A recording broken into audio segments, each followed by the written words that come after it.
kde jede před náma kamion Ivo Koutný autodoprava, přečtovaný SPZ, když můžete si ji zapsat.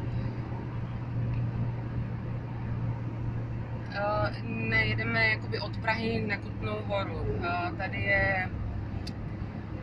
Začáslaví. Za obchvatem Začáslaví. No ještě nemáme čas a včas. Jo, tak pre Čáslaví, jakoby.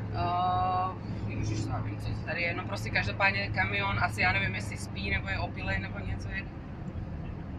Starý Kolín máme tady odbočku. Je sjezd na Starý Kolín vlevo. 38. Ano. A po pravé straně máme Kutnou Horu. To bylo označení kilometru 38. Ano. Pojď dál od něj, prosím. No.